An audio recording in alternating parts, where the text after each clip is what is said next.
초대교회 이래로 이 부활 신앙이라는 것은 기독교 신앙의 어찌 보면 전부라고 말할 수가 있습니다.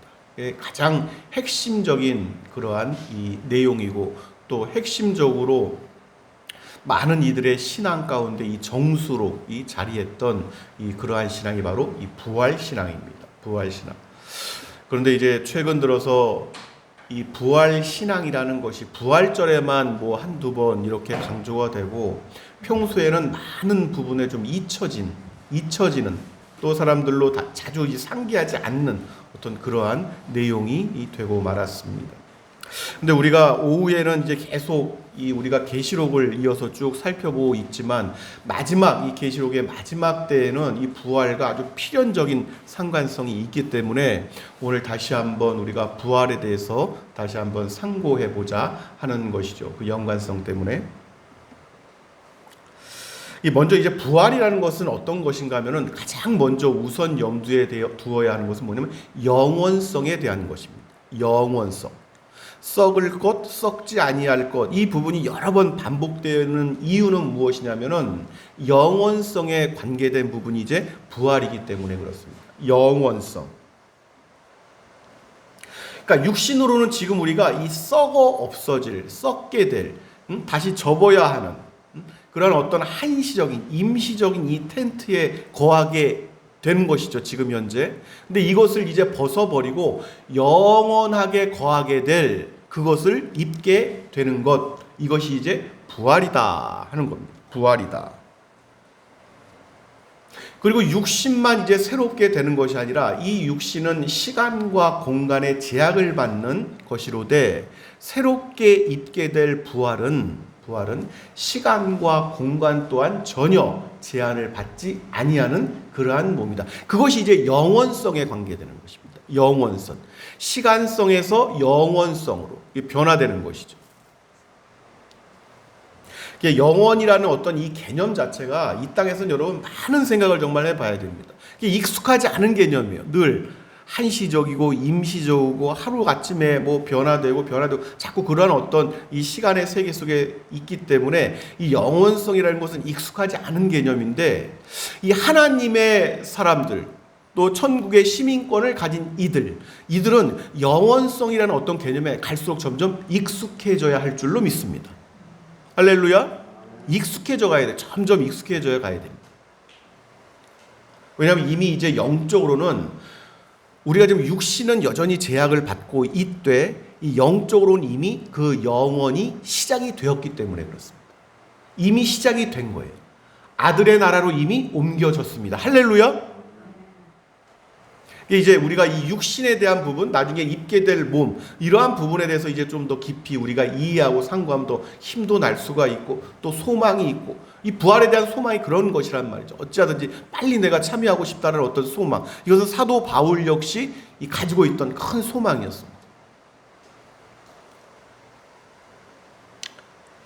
나중에는 이 부활한 육신이 없으면 어떤 이 영적인 그냥 개념에 단지 머물고 말 것인데 이 부활한 육신이라는 것이 무엇인지를 알면은 그때는 여러분 이제 우리의 이 터치하는 이 감각 자체가 달라요. 그때는 그것을 우리가 나중에 이제 느낄 수가 있을 것인데 예수님께서 부활하신 몸을 입고 오셔서 제자들과 이 물고기도 잡수시고 서로 이렇게 만지는 것도 이렇게 하시고 이렇게 하셨던 것처럼 이 부활한 몸이 있기 때문에 굉장히 생생한 거죠. 생생한 거. 그것이 이제 나중에 사도 바울이 지금은 이 거울을 보는 것, 청동 거울 흐릿한 것 이런 거 보는 것 같지만 나중에 아주 얼굴과 얼굴을 보는 것처럼. 할렐루야. 그러니까 영원성이 시작되었다는 것은 우리 영혼이 이미 영원에 이제 이때여서 계속 시작이 된 것은 벌써 발을 들여놓은 거예요, 이미. 그런데 이 세상에 지금 있잖아요, 여전히. 이 세상에 있는데 이 개념을 어떻게 설명할 수 있냐면은 우리가 아침에 이렇게 눈을 떴는데 유독 런던에는 뭐 영국에는 그런 게 굉장히 많다는데 눈을 뜨면은 갑자기 창문을 열었는데 시야가 푸연 거예요. 앞이 보이지도 않고. 우리 뭐 차가 뭐 30 몇 중 추돌 사고가 나온 것은 안개가 많이 낄 때 이제 그러한 어떤 차량에서 교량에서 이제 그런 사고가 연중 추돌 사고가 많은데, 왜냐면 앞이 한시도 안 보이니까 볼 수가 없는 거죠. 그러니까 속도도 모르고 어떻게 해야 되는지도 모르고 마음만 있대 뭐 눈은 보이지도 않고 하는 거니까, 이 세상이라는 것이 그런 것이란 말이에요. 작은, 보이긴 보이는데 흐릿하게 그냥 잠깐 요 눈 앞에만 볼 수 있는 세상, 이것이 이제 이 한시적인 세상입니다. 한시적인 세상. 근데 아침이 돼서 잠깐 겪는 그 어떤 한시적인 안개가 가득한 아침, 이 아침이 지금 우리가 이 육신이 거하고 있는 이 세상인데, 안개가 그 시간이 지나서 안개가 아침에 해가 좀 오르고 하면 안개가 싹 거칩니다. 그때는 시야가 쫙 열리죠. 이것이 이제 이 세상에 있는 개념과 저 멀리 쫙 펼쳐진 어떤 몽고의 어떤 쭉 평지를 볼 수 있는 어떤 이 영원성, 끝없는 어떤 이 평지, 끝없는 어떤 바다, 수평선, 지평선을 보는 어떤 그러한 개념입니다. 근데 눈앞에 안개가 가득한 날 그걸 보는 걸 가지고 전부라고 생각하고 살아가는 이들이 이 땅에 속한 대부분의 사람들이다 하는 거죠.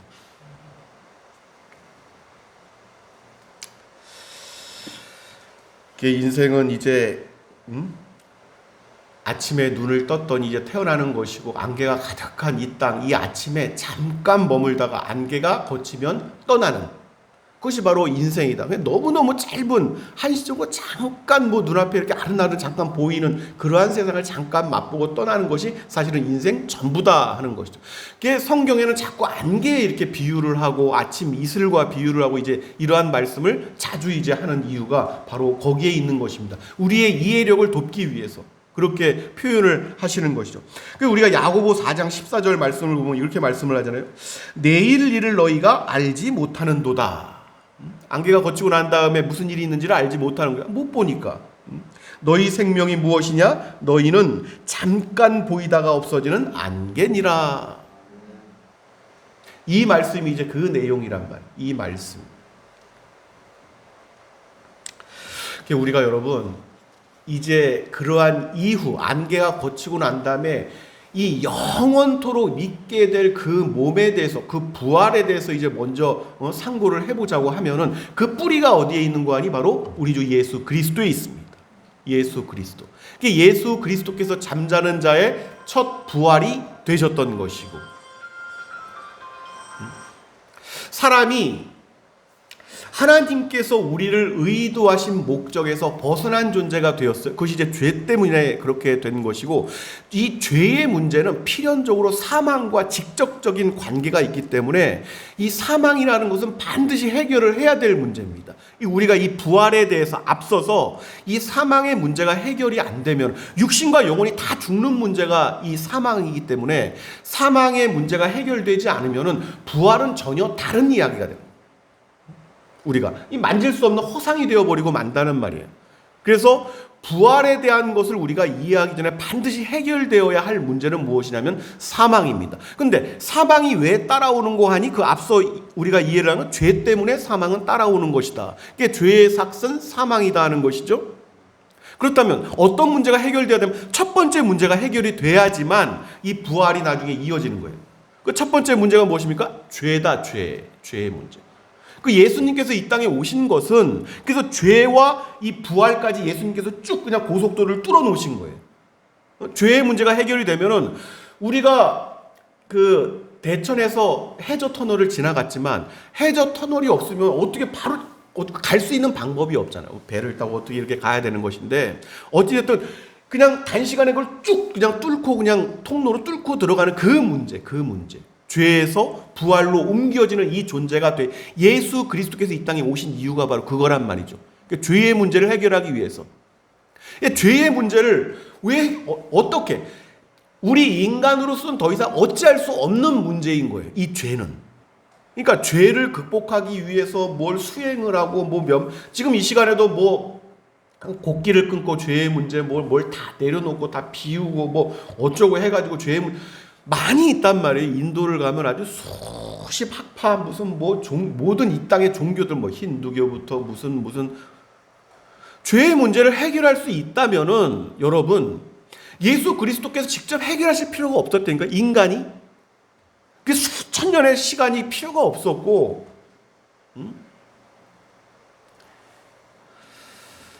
예수 그리스도께서 직접 오셔서 해결하셔야만 했던 것입니다. 그래서 첫사람 아담이 되는 것이고 둘째 아담이 되는 거예요. 할렐루야.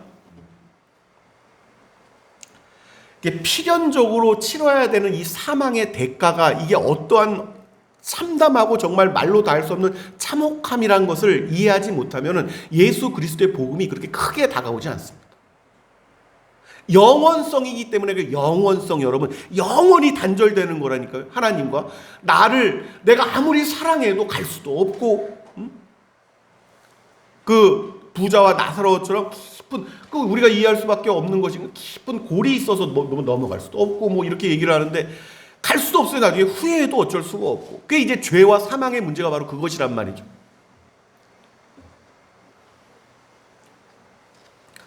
그래서 그 죄를 사람이 감당할 수 없는 거예요. 하나님의 이 진노하심이라는 것은 그 죄를 사람이 그냥 담당할 수가 없는 그 무게란 말이죠. 그 무게, 죄의 무게가. 그래서 그것은 천사도 감당할 수 없는 것이고 사람도 감당할 수 없는 것이고 하나님만이 감당하실 수가 있는 것입니다. 그러니까 하나님이 직접 인간의 몸을 입으시고 인성을 입으시고 이 땅에 오셔서 하나님이 하나님의 진노를 대신 감당하는 것입니다. 이거 굉장히 깊은 어떤 내용인데, 이 부분이 굉장히 깊은 부분입니다. 이 인성 자체로는 이 신성의 어떤 진노를 감당할 수가 없다니까요. 천사도 안 되고 그 어떠한 사람으로 무슨 인신공양을 해서 신을 달래고 신의 분노를, 이런 것은 여러분 다 사탄에서 오는 어떤 악령의 세계에서 오는 그러한 어떤 것들, 이런 게 많았단 말이에요. 복음이 들어오기 전에, 복음을 깨닫기 전에. 그러니까 사람은 자꾸 신의 진노를 풀어줘야 된다, 이제 이런 쪽의 개념은 있어요. 그 대상이 누군지를 몰라서 그렇지. 그래서 알지 못하는 신에게 이 했던 것을 이제 사도 바울이 그 그리스에 갔을 때 가르쳤단 말이죠.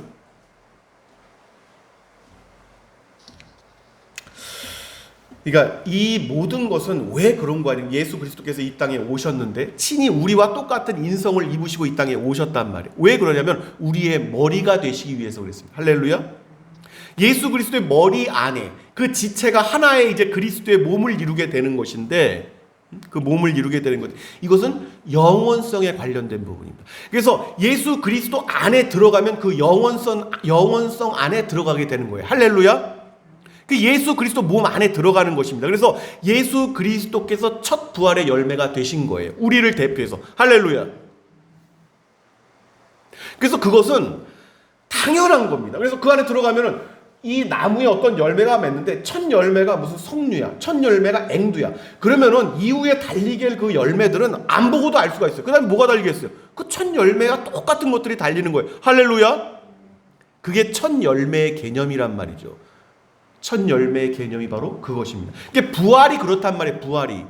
자주 예수 그리스도의 어떤 나타나심에 대해서, 부활체를 입고 나타나신 몸에 대해서 여러분에게 자주 강조하고 다시 상기시키고 하는 이유가 바로 거기에 있는 것. 그러니까 예수 그리스도를 영접했다는 것은 어떤 의미인가 하니, 왜 그게 큰 감격과 말로 다 할 수 없는 환희가 되는 것이냐면은 그 분과 한 몸이 된 것입니다. 그 분과 신비적인 어떤 연합이 이루어진 것인데, 그 성찬도 마찬가지예요. 그래서 그것을 우리가 이제 그때 그래서 역사도 많이 일어난 거죠. 사실은 이것은 세상의 그 어떤 피조 세계에 속한 것들이 뗄래야 뗄 수조차 없는 그러한 연합이에요. 예수 그리스도와 한 몸이 되었다는 것, 한 몸을 이루었다는 것을. 할렐루야. 예수 그리스도께서 부활을 하신 것은 그 첫 열매의 상징성이 바로 우리에게 동일하게 나타나는 것이기 때문에 그것이 감격이다. 그래서 사도 바울이 그렇게 감격하는 거예요. 그것을 알고 깨닫고 난 이후에. 이전에 알았던 것은 아무것도 아니게 되는 것입니다. 그 의문의 율법은 아무것도 아니게 되는 거예요. 이게 구약과 신약은 바로 이것을 너무너무 알리고 싶었던 거예요. 계시의 말씀이. 그래서 에스겔서나 뭐 다니엘 뭐 여러 이 선지 나중에 이 이스라엘에 속한 이들이 보게 될 그 영광. 할렐루야. 다 그 내용이란 말이에요. 다 그 내용. 구약이든 신약이든 그것이 핵심이란 말이죠. 고린도전서 여러분 15장 2절부터 4절까지 우리가 뒷부분만 우리가 이제 봤지만 이게 부활장인데 제가 이제 그 부분을 다시 한번 여러분 조금 이제 제가 봉독해 드릴게요. 다시 들어보세요.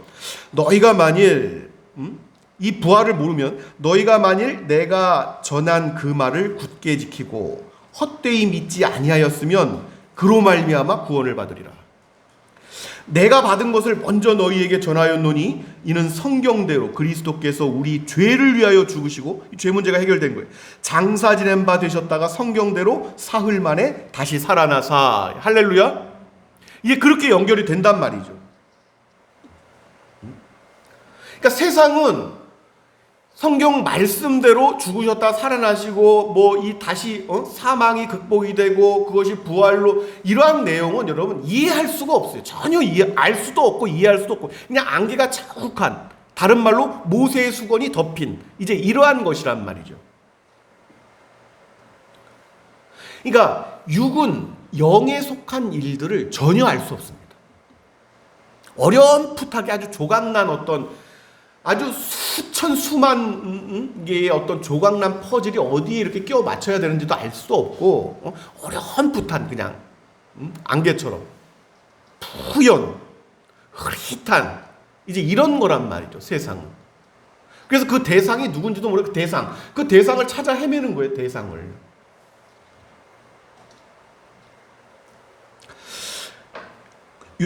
요한복음 여러분 이제 6장 63절 또 65절 말씀을 제가 다시 한번 봉독을 해드리는데 다시 한번 들어보십시오. 살리는 것은 영이니 육은 무익하니라. 가장 중요한 거예요.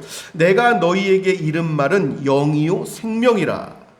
또 이르시되 그러므로 전에 너희에게 말하기를 내 아버지께서 오게 하여 주지 아니하시면 누구든지 내게 올 수 없다 하였노라 하시니라. 이 부활에 참여할 수 있는 사람들이 세상에 다 흐릿한 이 존재들 가운데 특별한 존재들만이 여기에 들어오게 되는 거예요. 할렐루야. 특별한 존재들. 예수 그리스도께서 오기를 예정하신 존재들. 예수 그리스도 안에 들어오기로 이 충만의 숫자에 채워질 수 있는 그 숫자. 미리 정해진 그 숫자. 미리 예정하신 숫자. 미리 예정하시고 할 때.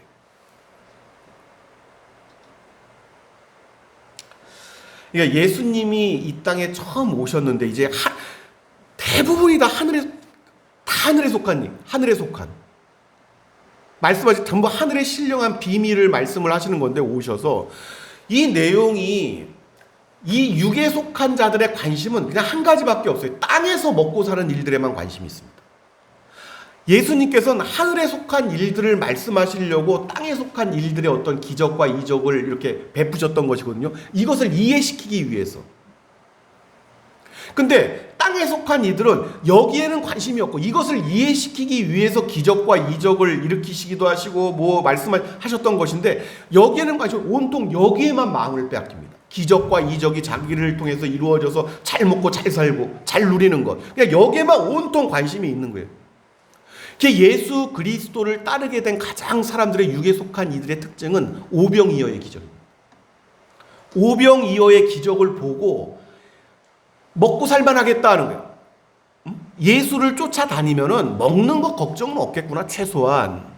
이것이 이제 지금 이 시대 교회 가운데 확장되면 그런 이들이 많이 있단 말이에요. 예수 잘 믿으면 이 땅에서 최소한 뭐 어떻게 그냥 뭐 해를 받지 않고 좀 잘 먹고 잘 살 수는 있겠구나. 여기에만 온통 관심이 있단 말이에요. 나중에 영원성에 관련된 부분은 관심이 없다니까. 이 부활이라든가 영원히 누리게 될 그 상급에 대해서는 차원이 달라. 그러니까 초대교회 성도들이 누렸던 그 영적인 부요함과 지금 이 시대 사람들이 누리고자 하는 그 부요함의 수준이 다르단 말이에요. 수준이.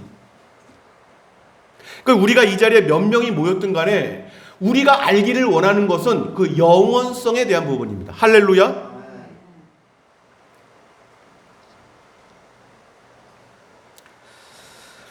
그 당시에 성경을 뭐 많이 안다고 하는 이들 가운데 이 사두개인들이 있었단 말이에요. 사두개인은 이제 모세 오경을 가지고 있었잖아요. 모세 오경을 가지고 있는데 이들이 보기에는 부활이 뭔지 모르는 거예요.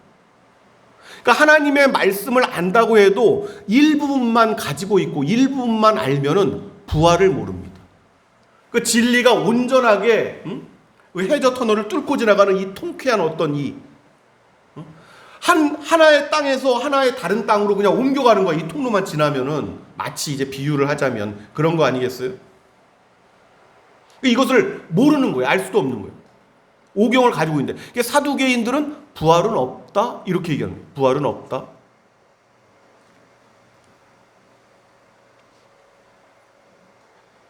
이 사도 바울이 그러니까 이 부활 문제를 가지고 아주 싸움을 이렇게 붙였죠. 자신이 거기서 이제 그러니까 그 부활에 대해서 부활만 제대로 이해를 해도 여러분 사람들이 이 땅에서 이렇게 안 삽니다. 이렇게 허접한 수준으로 떨어져서 안 산단 말이죠.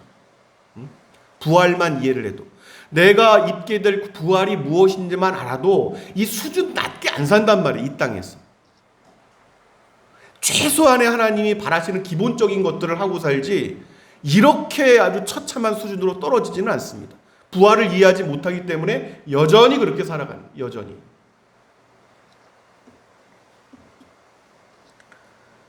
그때 사두개인들이 일으켰던 반응, 사도 바울 때에 지금 사람들이 가지고 있는 반응이랑 많이 비슷합니다. 많이. 사랑하는 여러분, 하루하루를 살더라도 확실한 신앙의 고백이 있어야 할 줄로 믿습니다. 확실하게. 믿어도 제대로 믿고 확실하게 고백하고 이렇게 해야 돼. 두루뭉실하면 안 되고. 특별히 우리가 이 죽음과 부활의 문제는 이 생사를 가르는 아주 이 시금석과 같은 이러한 문제가 되는 거예요. 죽음과 부활에 대한 문제는 보다 더욱더 명확하게 우리 신앙의 중심을 차지해야 할 것이다.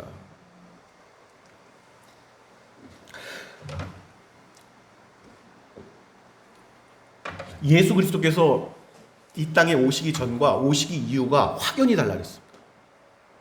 이것을 이제 우리가 깨달아야 되는 거예요.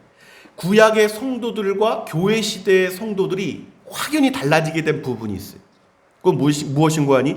예수 그리스도께서 오신 이후에 새로운 인류가 나타나는 것이 완전히 보증이 된 것입니다. 새로운 인류가 나타났다. 이전까지 존재하지 않았던 새로운 인류가 나타났다. 새로운 인류. 우리가 이제 그 부분을 명확한데 일단 성경 말씀 우리가 말씀을 하면은 사도 바울이 고린도서 5장 17절 말씀에 우리가 다 아는 내용 그런즉 누구든지 그리스도 안에 있으면 새로운 피조물이라 이전 것은 지나갔으니 보라 새 것이 되었도다. 할렐루야. 그러니까 새로운 인류는 어떤 존재인 거 아니? 이 부활과 관련된 존재들. 부활. 영원성에 이 관련된 존재들. 새로운 인류. 그러니까 부활은 피조물이 새로운 피조물과 관련이 된 거예요. 새로운 피조물. 이전에 사람이 사람을 생각했던 개념과는 완전히 다른 개념이라니까요. 이제는.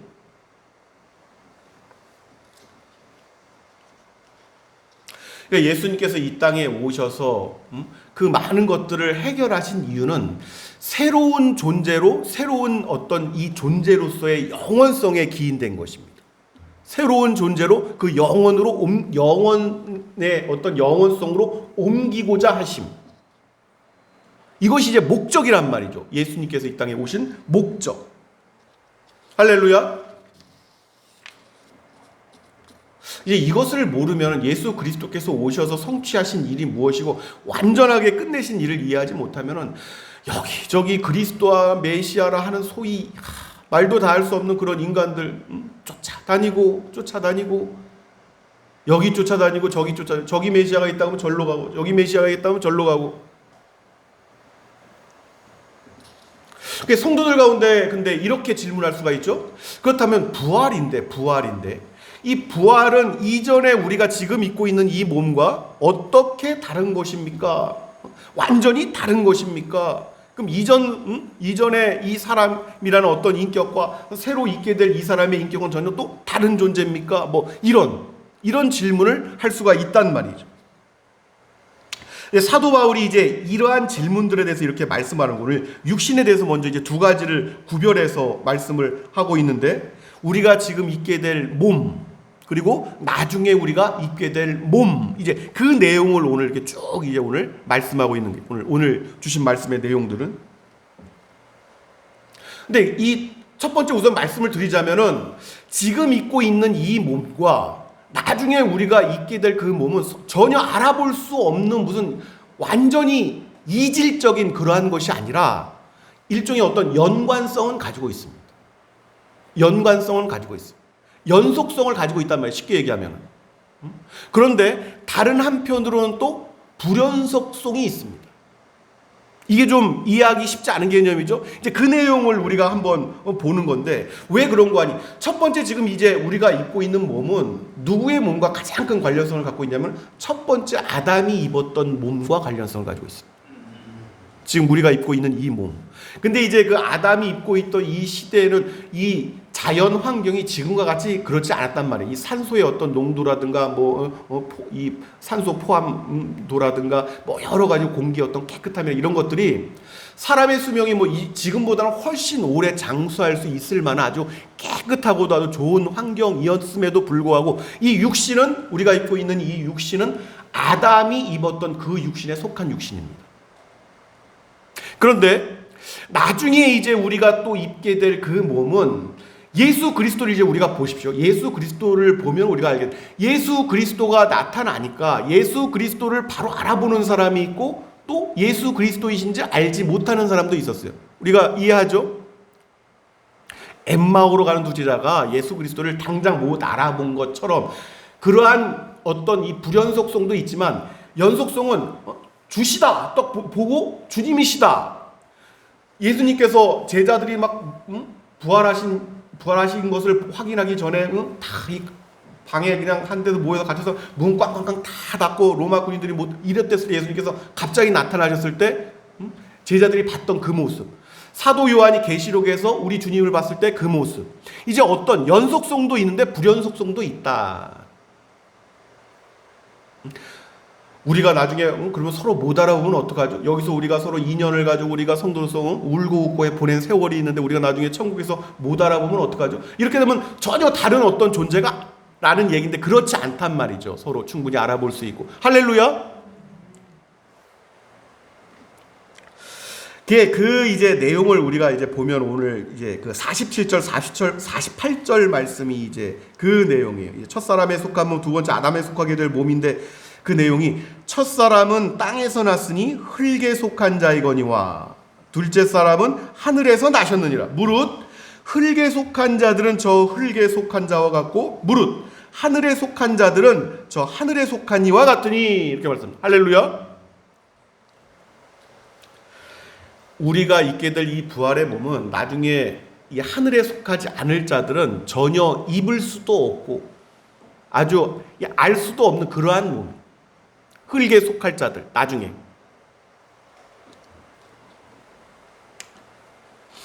그러니까 예수 그리스도께서 이제 입고 계신 그 몸이 이제 우리에게 정확히 나타나게 될 것인데, 그 예수님께서 입게 되실 그 몸은 하늘에 속한 몸입니다.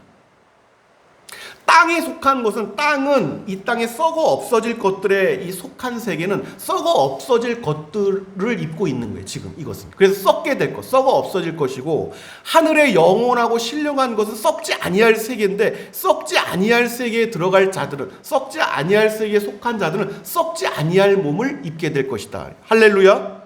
근데 그 차원이란 말이에요. 그 차원. 근데 우리가 이제 분명히 그럼에도 불구하고 이해해야 되는 것은 무엇인가 하니, 그럼에도 불구하고 지금 우리가 입고 있는 이 몸이, 지금 막 늙고 이런 몸이 아니라 이 몸이 나중에 우리가 지금 서로를 알아보는 이 몸이 나중에 우리가 입게 될 몸과도 연관성은 갖고 있는 것이다. 그래서 이 내용을 보다 조금 이해를 할 수 있도록 이 성경의 말씀은 우리의 눈높이에 맞춰서 하나님께서 계시하여 주신 말씀이기 때문에 그 언어이기 때문에 우리가 그 내용을 이제 사도 바울을 통해서 계시된 말씀을 좀 더 상세하게 더 이어지는 내용이 무엇인가 하니 이제 밀과 그 씨앗에 대한 표현으로 설명을 하고 있는 거죠. 밀과 씨앗. 근데 이제 36절에서 38절 말씀이 이제 그 내용이에요. 나중에 이제 우리가 있게 되면 우리가 인식하게 될 것이고 전혀 연관성이 없는 것은 아니다 하는 것이 이제 36절 먼저 38절 말씀인데 어리석은 자여 내가 뿌리는 씨가 죽지 않으면 살아나지 못하겠고 또 내가 뿌리는 것은 장래의 형체를 뿌리는 것이 아니오 지금 다만 밀이나 다른 것의 알맹이뿐이로되 하나님이 그 뜻대로 그에게 형체를 주시되 각 종자에게 그 형체를 주시느니라. 이 말씀이 이제 그 내용이에요. 뿌려지게 될 이 밀이 나중에 자라서 또 결실을 거두기 위해서 밀 씨앗을 뿌리는데 이 뿌리는 것은 밀의 씨앗이란 말이에요. 밀이란 말이에요. 밀이라고 우리가 얘기를 하는 밀 씨앗인데 이 씨앗이 나중에 썩어지고 이 씨앗에서 움트는 그 싹과 줄기와 이런 것들은 전혀 이 씨앗일 때는 볼 수도 없던 것들이란 말이죠. 그 형태라든가. 무슨 말인지 이해하시죠? 그 내용을 지금 말씀을 하는 거예요. 상당히 다른 모습이잖아요. 이 씨앗일 때와 이 씨앗이 뚫고 나왔을 때 그 어떤 줄기와 이 형체가